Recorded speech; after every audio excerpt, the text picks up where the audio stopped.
Yeah, I mean, it's something, but what's the price you put on freedom? Do you put $36 million on 55 years of your life? Well, he was gonna go to jail regardless, so might as well get 36 million from it. Good point, but Wait, is the question, was it worth it to kill him, or was it worth it to sue? was it worth doing the 55 years for $36 million? Oh, No. Yeah, exactly. Did he know that he was gonna Well- sue as soon as he got out?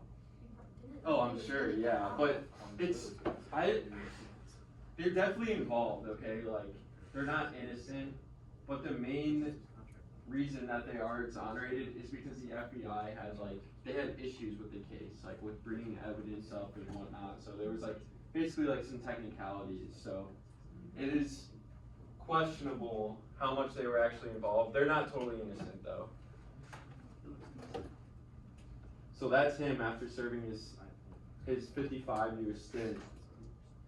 And then so the Black Panthers, what do you guys think when you hear the Black Panthers? Huh? Wakanda. Do you guys think violent or non-violent? The Black Panthers. Do you think they're a violent group or what? You think violent? Kaminsky, what do you think? Non-violent? Micah, what do you think? I think they're violent. Violent? Landon? Non-violent. So, I guess there's no right or wrong answer, but the thing is, people group them into this violent category overall, where they also had a lot of contributions to the community. So they had things like supporting schools. They had clothing drives, free healthcare, that sort of thing. So they offer a bunch of services to the Black community. So they do have that non-violent aspect, but the violence comes in basically when they become vigilantes. So that's that idea that Malcolm X had, where we're not going to attack them first, but if they attack us, it's our right to attack back, right? So as you can see here, they get that violent sort of rap because they're dressed kind of in a militant fashion, right? Like they're wearing berets, they have leather jackets, they have patches. So this is going to grab a lot of media attention and kind of frame them to the public that it looks like it's a violent movement.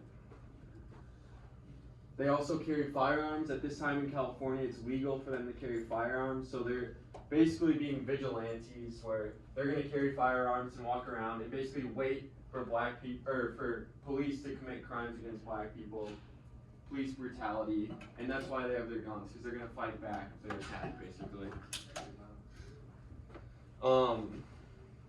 So their number one goal is protecting Black citizens, which is going to lead to standoffs. So there is a violent aspect to it there, but you also have to take into account the non-violent aspect as well. So one of the most infamous clashes, 1969, we have 21-year-old Fred Hampton, all right? And Fred Hampton, he's a growing member, a leader of the Black Panthers during this time. And so obviously the FBI, they don't like that. The FBI stated that the Black Panthers they're the greatest threat to internal security. They need to be dealt with, right? So Chicago, 1969, they're going to need information, right, if they're going to carry out this hit on him. How are they going to know where he sleeps, when he sleeps, the layout of his apartment? What do they need? They need an insider. They need someone to snitch. Exactly. So that's exactly what they're going to do. They're going to use an informant. So someone close to him in his inner circle becomes. He snitches. Exactly. He definitely snitches. William O'Neill snitches, and he gives the FBI a detailed floor plan of Fred's apartment. And what else did he do? He drugs him the night where they're planning the raid. So he's drugged, basically a sitting duck in his apartment at this time. The Chicago Tactical Unit is sent to his apartment, and they're going to fire 90 shots at point-blank range at him. He's going to return 1 in retaliation, and they're gonna call it a shootout. What's the problem with this? Is this a shootout? No, exactly, but why are they gonna call it a shootout? Because he shot back. Because he shot back once, and what does it make it look like if we say, He shot first. yeah, exactly, it makes him look bad, right? It brings negative media attention, and it justifies the police's action, right? Because when you say it's a shootout rather than an assassination, which it really was an assassination, like in the middle of the night, he's drugged, he probably didn't even know who he was shooting at. He just thought it was self-defense, obviously, and then the media's gonna label it as a shootout.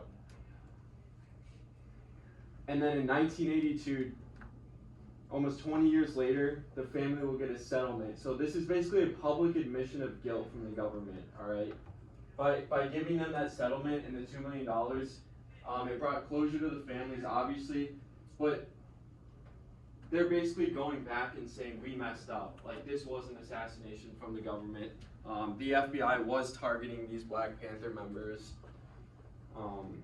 But he ends up becoming a martyr for Black leaders in the community, so he doesn't die in vain per se. And then we have the MLK assassination. So this is going to take place in Lorraine Motel, Memphis, Tennessee, April 4th. And basically King was there for a strike to support better pay for Black people, specifically sanitation workers. He's going to leave his motel, second floor balcony, and there's going to be a lone gunman. Okay, and he allegedly acts alone, alright, and he shoots MLK, hits him right in the neck, and instantly paralyzes him. He's taken to the hospital. An hour later, he's going to be pronounced dead. So this is where it happened. It looks the same today. As you can see, it's kind of a memorial today. You could go there and there's a plaque and whatnot.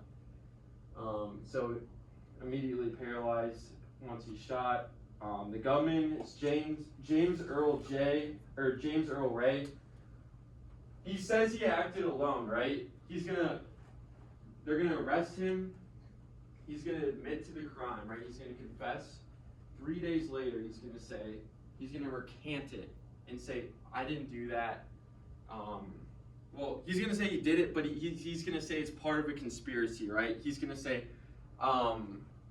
there's this large organization that was really part of it, and I was just a fall man, okay? And there's a lot of criticism for this case because this guy really didn't have a motive. Like, they could say he's racist or whatnot. They looked into this guy. He didn't have a real clear motive, no known connections to the area. So it's like, how would he know that he had to have had information. How is he gonna know MLK is gonna be at this motel at this time and get out on the balcony at this time, right? So like I said, ends up saying it was part of a larger conspiracy 3 days later. And actually, MLK's own family does not believe that he was responsible for the killing. They believe it's a larger conspiracy from the government. Because like I said, the FBI during this time, they said these Black leaders were a threat to national security. Part of this was because King criticized capitalism, which obviously is going to pit some very powerful people against him.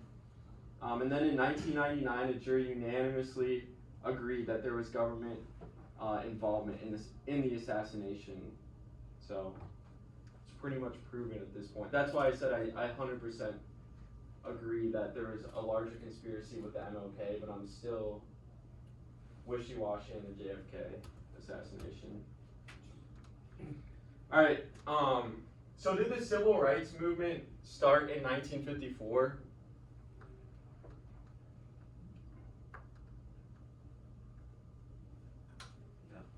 No, and why not? Because it started in 1865. Yeah, it's basically the premise of it has been going on for hundreds of years, right? People fighting for their rights. Yeah, it's nothing new. So this is just the time period that if you Google, it will say civil rights is from 54 to 68. Does it end in 68? No. And why not? See, even like in 2020 with Black Lives Matter. Right. So we have modern day movements that kind of mirror the civil rights movement. And what else? It's not just like the Black Lives Matter movement. What else do we see that's being fought today, like social movements? What's a big topic right now?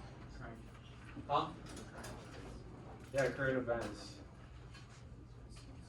Abortions, Title IX, LGBTQ rights, Equal Rights Amendment, which grants equal legal representation for men and women.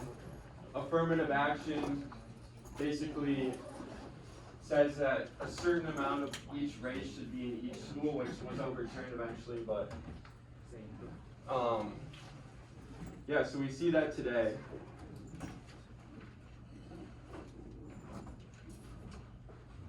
So I have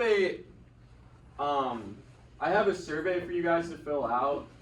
You don't have to fill it out right now, but I have it open till like Tuesday at 11:59. It just helps me out basically because I'm going to be ending here soon. So it's basically what you think I did well, what do you think I need to improve on, what assignments you liked, what assignments you didn't like, and how I could improve an assignment that you don't like, that sort of thing. So